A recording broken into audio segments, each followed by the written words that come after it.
Votre matinale info, Europe Matin Weekend, Julien Pierce.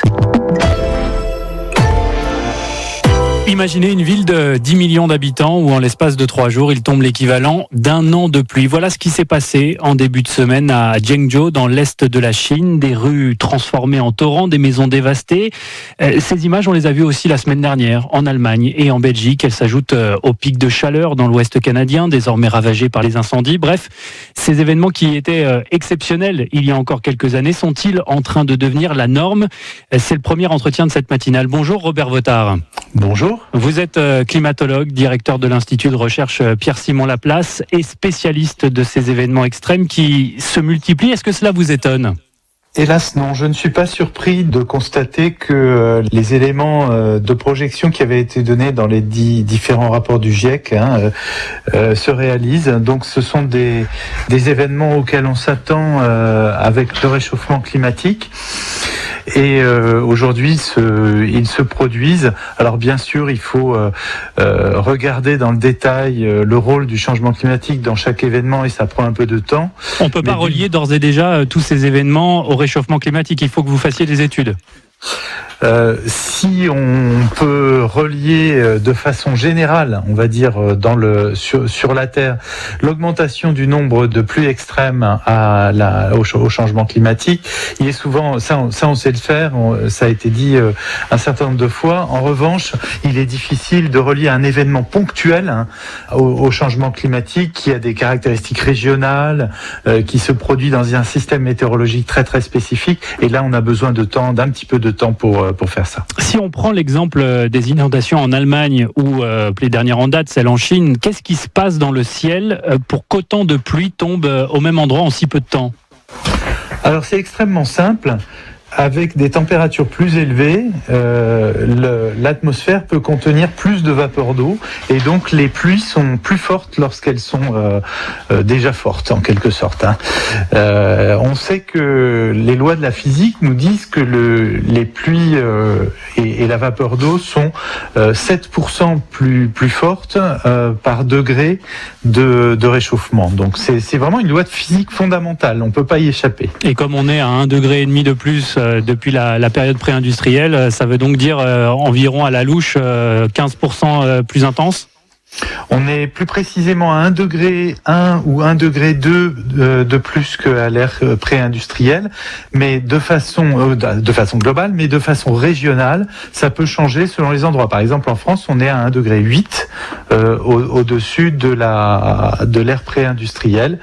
Et donc, en effet, on observe des phénomènes extrêmes qui sont plus violents, particulièrement en France ou en Méditerranée. Là, on sait qu'on a des phénomènes qui sont 20% plus intenses. Il tombe 20% de plus de pluie aujourd'hui qu'il n'en tombait au milieu du XXe siècle, et ça de façon statistique sur les événements les plus forts. C'est-à-dire que si on avait des événements où on avait 200 mm qui tombaient en une journée, et bien aujourd'hui il y en a 240. Ce qui frappe au regard des événements de ces dernières semaines, c'est qu'on a le sentiment qu'ils peuvent se produire désormais n'importe où. En tout cas, ils touchent des pays qui jusqu'à présent n'étaient pas impactés. Je pense à l'Allemagne, à la Belgique, au Canada.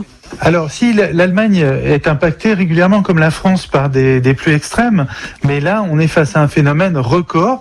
On est au-dessus des pluies déjà reçues dans l'historique connu, c'est-à-dire les 50 dernières années à peu près. Et effectivement, on voit une multiplication des records qui alertent. C'est pas seulement la pluie, il y a les températures extrêmes qui ont lieu en Amérique du Nord en particulier. Oui. Et effectivement, là, on est face à des nouveaux phénomènes sur lesquels la science, d'une part, avait déjà alerté, mais d'autre part, là, on est en train d'essayer de comprendre les détails de tout ce qui se passe. On se souvient effectivement des 49,5 degrés enregistrés le mois dernier dans la région de Vancouver au Canada. Ça aussi, il va falloir s'y habituer. Ça aussi, ça va se multiplier dans nos latitudes. Alors, les vagues de chaleur, alors peut-être pas aussi extrêmes, mais en tous les cas, les vagues de chaleur extrêmes, il va falloir s'y attendre, hein, et s'y préparer. Les 5 dernières années en France, on a eu chaque été au moins une vague de chaleur extrême. Alors cette année, il y a eu une vague de chaleur très forte en juin, qui était tout à fait exceptionnelle. Il n'y en a pas eu ensuite, ça peut arriver dans la fin de l'été. Et on est préparé. Alors, on est préparé généralement à ce qu'on a connu. C'est-à-dire les plus fortes vagues de chaleur de 2003-2019. En revanche, on n'est pas préparé à une vague de chaleur qui dépasserait les records de 5 degrés, comme ça a pu être le cas en Amérique du Nord. Hein. Imaginons par exemple que demain il fasse 45 degrés au plus fort sur une large partie du pays, et ce pendant une semaine. Quel phénomène pourrait se produire qu'on n'a jamais connu jusqu'ici ? Eh bien, malheureusement, on est dans un territoire inconnu. C'est-à-dire que on n'a pas de schéma qui nous permette de dire exactement ce qui pourrait se produire. En revanche, on sait ce qui s'est déjà produit dans ce genre de situation en moins fort, c'est-à-dire une crise sanitaire. Mais aussi des ruptures dans les réseaux électriques, etc. Donc avec des potentialités de rupture de communication, etc. Donc c'est des crises majeures, hein, si ça arrivait.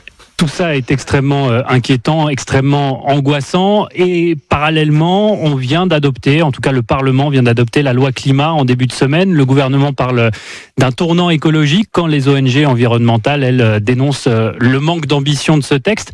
Est-ce qu'on est à la hauteur de l'enjeu, Robert Votard ? Il est rare que je prenne position, mais je pense que dans cette loi, on n'est pas à la hauteur des enjeux. Très clairement, c'est une loi très timorée. Elle essaye de faire avancer les choses. Très clairement, elle est dans le compromis, mais on n'a plus le temps pour le compromis. On n'a plus le temps. Écoutez, les probabilités d'événements comme on a eu en 2019. En 5 à 10 ans, elle double. Voilà, donc ça va très très vite. Le changement climatique va extrêmement vite, et ces phénomènes, surtout les vagues de chaleur, hein, mais aussi les dégâts, comme on a pu voir, vont se multiplier de façon très importante. Donc, si on hésite, ça continue. Dernière question, et c'est un raisonnement purement cynique, hein, mais est-ce que ces événements extrêmes qui font pour certains de nombreuses victimes ne sont pas finalement un mal nécessaire pour que le monde prenne enfin conscience des effets du réchauffement climatique ? J'ai bien l'impression, malheureusement, que il faudra une crise pour qu'il y ait cette prise de conscience. C'est comme vous le dites, totalement cynique. Mais malheureusement, on en est là. J'ai du mal aujourd'hui à voir comment ça peut être autrement. Merci beaucoup Robert Votard d'avoir été avec nous ce matin sur Europe 1. Je rappelle que vous êtes climatologue, spécialiste de ces événements extrêmes et directeur de l'Institut de recherche Pierre-Simon Laplace. Merci à vous. Merci. 7h48 sur Europe 1. Dans un